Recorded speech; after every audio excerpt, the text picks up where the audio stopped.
يا جمال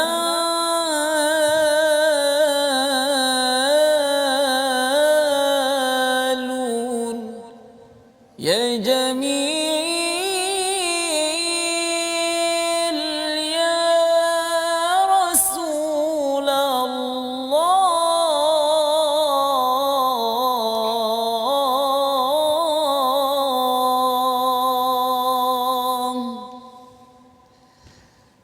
Assalamualaikum warahmatullahi wabarakatuh. Alhamdulillahirabbil alamin wassalatu wassalamu ala asyrafil anbiya'i wal mursalin sayyidina Muhammadin wa ala alihi wa ashabihi ajma'in, amma ba'. Apa khabar tuan-tuan puan-puan yang berada di rumah sekalian? Mudah-mudahan semuanya berada dalam keadaan yang sihat sejahtera. Seperti biasa dalam rancangan My Hadis Time Rasulullah Suri Teladan ini, saya mulakan dengan satu hadis yang barangkali saya pernah kongsikan kepada tuan-tuan puan-puan yang berada di rumah.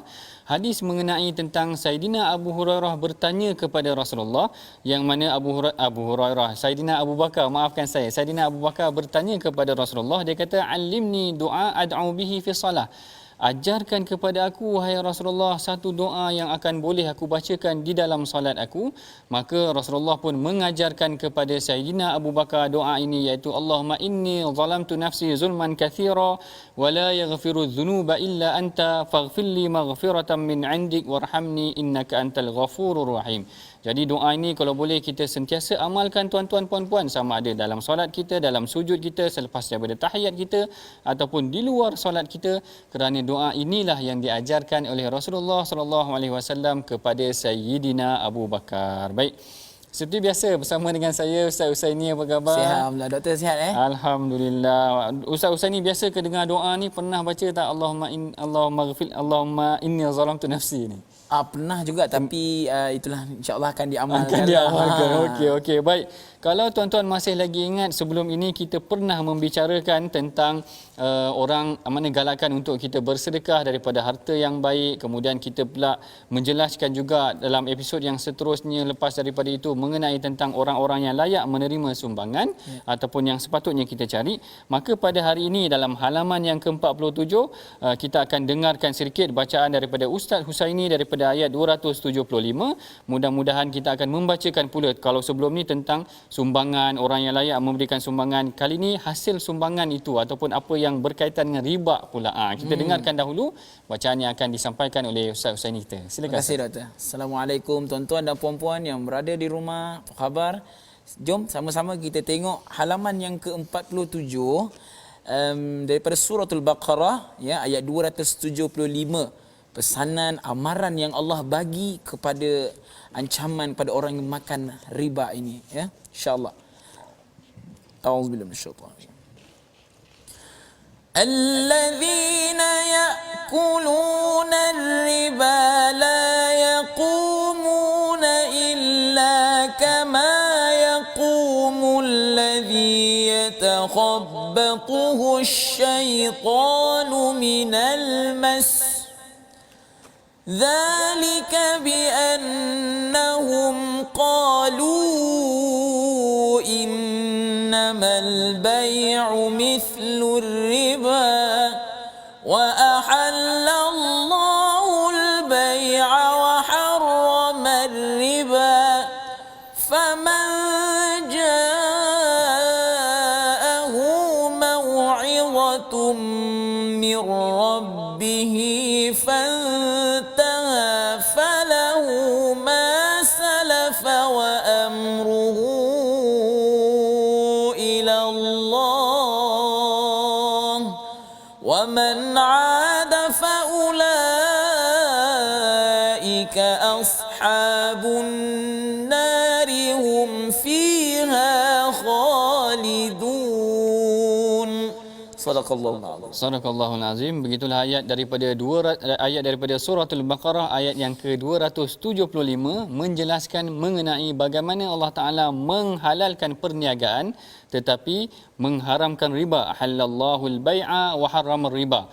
Maka kalau dalam ayat Al-Quran Allah Taala telah memberikan satu garis panduan bagaimana Allah Taala mengharamkan riba, dalam hadis pula Rasulullah menjelaskan ataupun memberi gambaran bagaimana gambaran mengenai ancaman ataupun azab orang yang memakan harta riba ni. Baik, mari sama-sama kita bacakan hadis yang agak panjang sedikit mengenai tentang riba yang diriwayatkan daripada Sayyidina Samurah bin Jundub.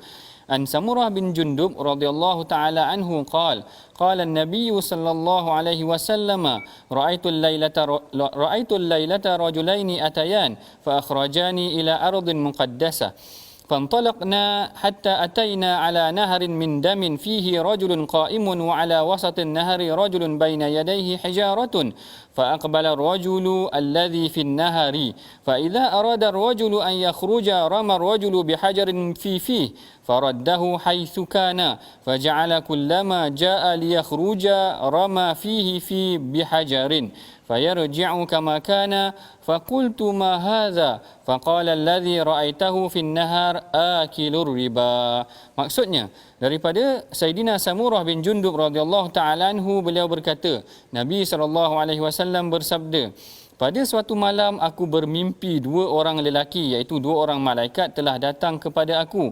Kemudian mereka berdua membawa aku ke tanah suci. Lalu kami semua bertolak sehinggalah kami tiba di sebatang sungai daripada darah. Di sungai itu ada seorang lelaki yang sedang berdiri. Di tengah-tengah sungai itu ada seorang lagi lelaki yang memegang batu. Apabila lelaki yang berada di dalam sungai itu mahu keluar daripada sungai, lelaki yang memegang batu itu melontarnya dengan batu ke arah mulutnya dan menyebabkan lelaki itu kembali ke tempat asalnya semula. Setiap kali lelaki itu mahu keluar daripada sungai tersebut, lelaki yang memegang batu melontarnya dengan batu ke arah mulutnya, iaitu mulut lelaki tadi, dan lelaki itu kembali ke tempat asalnya semula. Aku bertanya, iaitu Rasulullah bertanya, apakah ini? Lalu malaikat berkata, orang yang kamu lihat di sungai itu adalah pemakan riba ataupun orang yang memakan harta hasil daripada riba. Hadis ni diriwayatkan daripada Al-Imam Bukhari. Perhatikan hadis ni sangat cantik sebenarnya tuan-tuan puan-puan dan sangat mengerikan sebenarnya. Bagaimana kalau dalam Al-Quran Allah Ta'ala memberikan garis panduan sahaja yang memakan riba ini ataupun haram memakan riba, maka dalam hadis Rasulullah memberikan gambaran secara visual. Orang yang makan riba akan dikenakan azab yang agak pedih nanti di hari akhirat kelak. Jangan ke mana-mana, perbincangan selanjutnya selepas daripada ini My Hadis Time, Rasulullah Suri Teladan.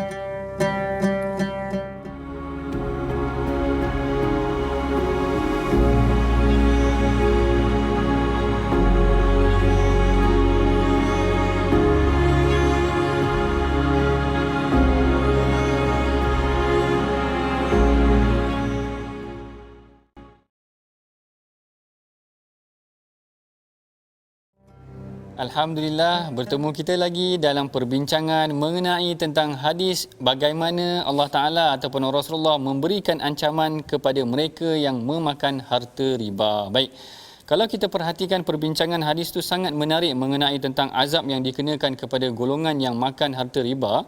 Tapi sebelum kita masuk mengenai perbincangan tersebut, suka saya nak bertanya kepada Ustaz-Ustaz ni.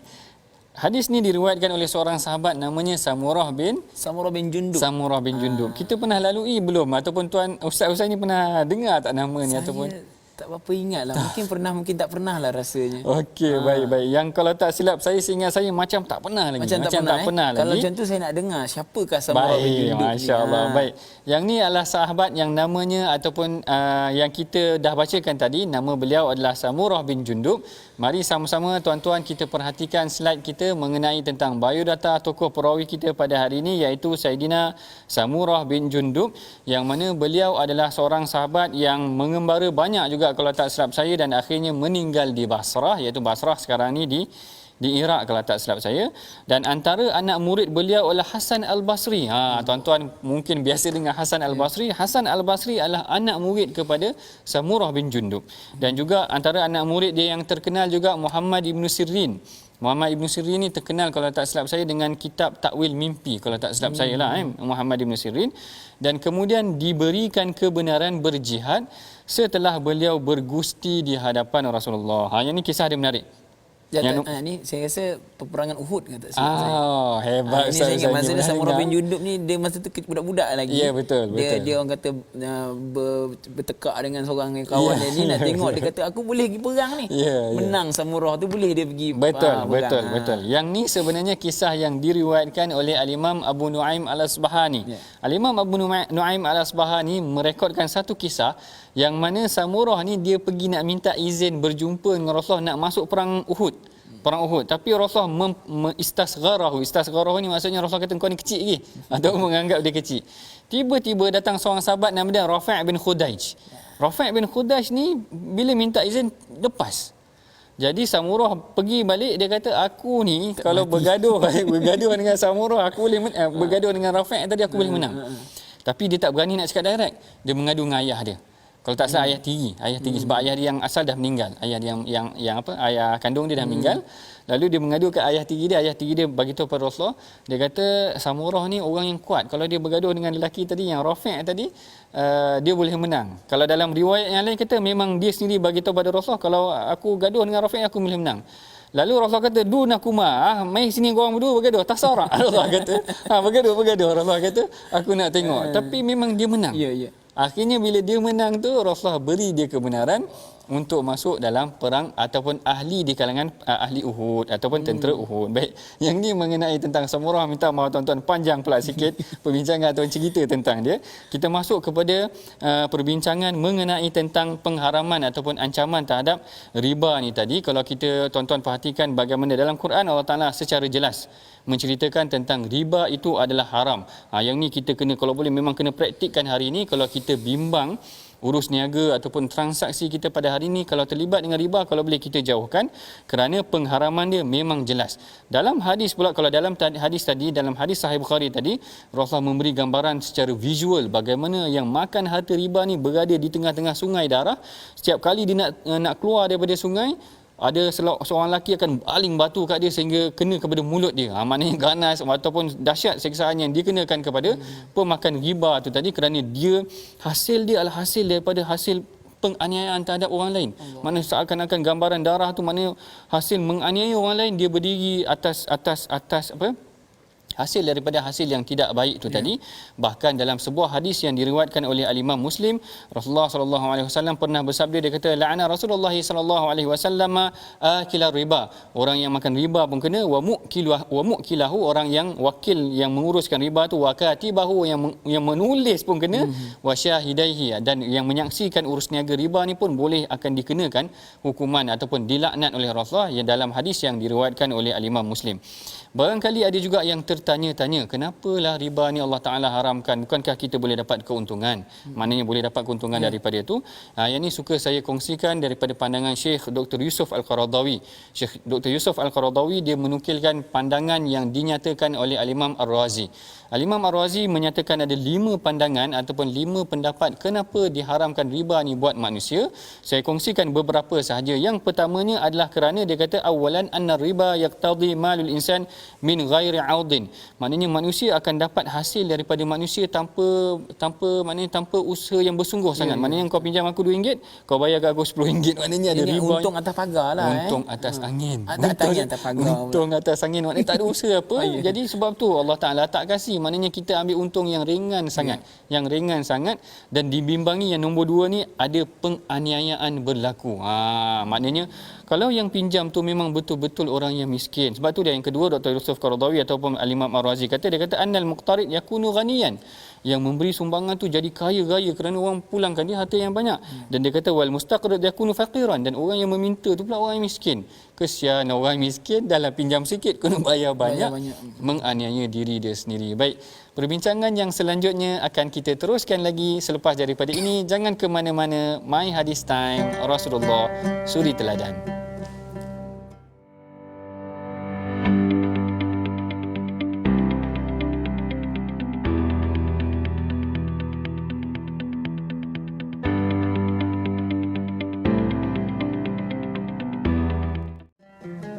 Alhamdulillah, bertemu kita lagi dalam perbincangan mengenai tentang hadis riba. Dalam Quran Allah Ta'ala mengharamkan riba. Dalam hadis Rasulullah disebutkan dalam lafaz Sahih Muslim mengharamkan riba, bahkan melaknat orang yang menguruskan riba.